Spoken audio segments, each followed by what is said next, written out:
Bismillahirrahmanirrahim. Assalamualaikum warahmatullahi wabarakatuh. Jumpa kembali dengan saya Pak Puji di channel Goresan Bahasa. Anak-anakku di seluruh penjuru tanah air, selamat bertemu kembali, selamat bergabung. Khususnya siswa kelas 8. Kali ini kita akan berbicara dan belajar tentang iklan, slogan, dan poster.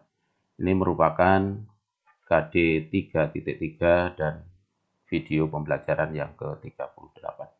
Mudah-mudahan pembelajaran kali ini mendapat rahmat dan ridho dari Allah Subhanahu wa taala. Oleh karena itu, sebelum kita mulai, mari kita berdoa menurut agama dan kepercayaan kita masing-masing. Berdoa dimulai. Selesai. Terima kasih anak-anak. Yuk, apa dan bagaimana? Nah, pada pertemuan kali ini, tujuan kita belajar adalah peserta didik dapat memahami pengertian, fungsi, dan unsur-unsur iklan, slogan, dan poster. Perhatikan ada 3 gambar. Ada 3 tayangan, gambar 1, gambar 2, gambar 3. Nah, kira-kira yang berupa iklan mana, yang berupa poster mana, yang berupa slogan mana? Renungkan 2 menit. 1, 2, 3. Nah, ini yang ternyata yang berupa iklan. Teh botol sosro. Lalu, mana yang berupa slogan? Ini ternyata yang berupa slogan. Kalau kalian perhatikan, ya, ini dan ini kan beda karakternya, ciri khasnya. Nah, otomatis berarti ini yang merupakan poster. Dari ketiganya ini secara sekilas, selintas, kalau yang kedua atau slogan ini kan hanya kata-kata ya. Tiada hari tanpa prestasi. Hari prestasi. Ya. Kemudian di sini ada gambar. Sebenarnya tanpa kata-kata ini pun gambar ini sudah menunjukkan sesuatu. Harapan, keinginan. Sehingga dari gambar 3 ini sebuah contoh saja, di bukumu juga ada, ya, kita bisa membuat simpulan. Ternyata iklan, slogan, dan poster itu beda. Utamanya beda, ada unsur-unsurnya. Nah, kalau iklan, yaitu teks persuasif. Teks persuasif itu teks yang mengajak, membujuk, memengaruhi. Nah, tulisan atau kata-kata. Sehingga di situ perpaduan antara unsur gambar, unsur kata-kata, gerak, dan suara.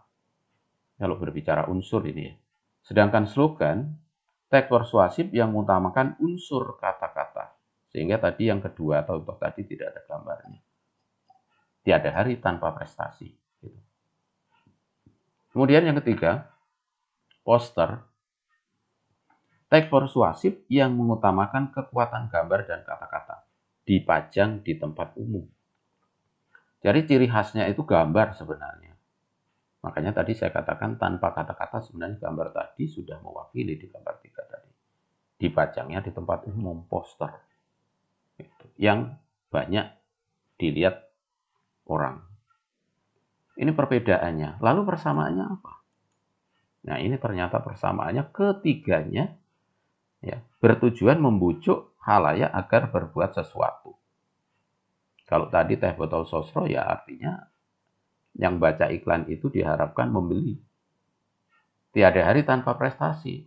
Diharapkan berprestasi terus. Gitu. Buanglah sampah pada tempatnya, diharapkan membuang sampah sesuai pada apa yang diiklankan. Di poster tadi. Itu hakikatnya. Ya. Ada perbedaan, ada persamaan. Baik, nah sehingga bisa disimpulkan secara lengkap, maka pengertian iklan adalah teks yang mendorong, membujuk khalayak agar tertarik pada barang atau jasa yang ditawarkan. Atau ya, memberitahukan kepada khalayak mengenai suatu barang atau jasa. Barang atau jasa, jadi belum tentu barang. Makanya nanti ada jenis-jenisnya. Sedangkan slogan, perkataan atau kalimat pendek yang menarik atau mencolok mudah diingat. Kata kuncinya adalah menarik, mencolok, mudah diingat. Yang dipakai sebagai dasar atau prinsip utama sebuah organisasi. Sering, ya, slogan itu disamakan dengan moto dan semboyan. Hanya perbedaannya ini. Tidak selalu menarik, tidak selalu mencolok dan tidak selalu mudah diingat semboyan. Walaupun kadang prakteknya tertukar-tukar gitu. Tapi kalau kita lihat di KBBI, Kamus Besar Bahasa Indonesia, perbedaannya di situ. Sedangkan poster adalah kata-kata atau gambar yang dipajang di tempat umum. Jadi kata kuncinya di situ. Gambar dominannya ya, kata-katanya mungkin bisa sedikit. Hampir sama dengan reklame, hanya kalau poster isinya layanan masyarakat. Sedangkan reklame komersial, jual beli barang, misalnya kan ada gambar-gambar sabun mandi sama artisnya gitu. Itu reklame cenderungnya. Tapi ada di pinggir-pinggir jalan, di situ ada gambar helm. Ya. Kemudian ada orang naik motor, pakailah helm demi keselamatan. Misalnya. Helm menjamin keselamatan kita. Itu bukan berarti jualan helm, tetapi anjuran memakai helm. Ya, itu anak-anak. Lanjut. Lalu fungsinya apa?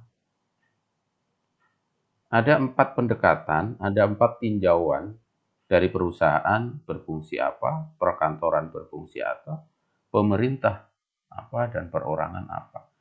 Ternyata kalau dari perusahaan itu berfungsi untuk bisnis atau komersial, untuk menjual barang atau jasa, menawarkan barang atau jasa.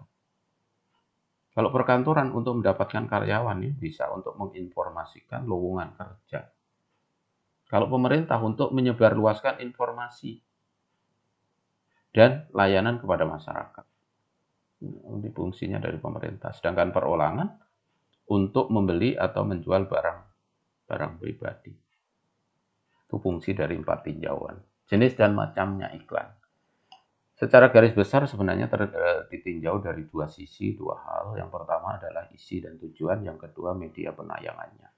Kalau ditinjau dari isi dan tujuan, dibedakan menjadi 2 utamanya, komersial dan non-komersial. Non-komersial, salah satunya adalah layanan masyarakat. Contoh tadi helm. Kalau dilihat dari isinya ya, gitu. Kemudian komersial itu bisa jual beli barang atau jasa, penawaran produk, dan juga ada iklan strategis. Iklan strategis itu tujuannya adalah membangun merek atau citra positif perusahaan. Jadi ada iklan yang sengaja dipush untuk membangun merek branded. Yamaha semakin di depan, contohnya ini. Jadi dianggapnya yang lain di belakang terus. Ada juga iklan taktis. Artinya iklan ini targetnya adalah konsumen cepat merespon atau cepat melakukan apa yang diiklankan, diharapkan. Contoh, diskon besar-besaran di hari raya tuh. Ada juga yang bunyinya beli 2 gratis 1. Dan ada juga diskon ini hanya berlaku 2 jam. Nah, ini diharapkan orang cepat-cepat berbondong, tidak menunggu entar-entar. Makanya dibuat seperti itu. Ya. Jadi ada beberapa hal. Nah, kalau dilihat dari media penayangannya, alat untuk memasang iklan tersebut, ada 3 hal, ada media cetak, media elektronik, dan tempat umum. Media cetak itu ada koran, tabloid, majalah. Di dalamnya biasanya ada 2 jenis iklan itu kalau dimuat di media massa atau media cetak. Ada iklan baris, iklan kolom. Baris itu yang kecil-kecil, biasanya pos kota itu banyak tuh. Iklan kecil-kecil. Menjual, dibutuhkan. Gitu. Media elektronik yang lazim, yang biasa, yang paling banyak adalah televisi. Kemudian ada radio, jarang sekarang.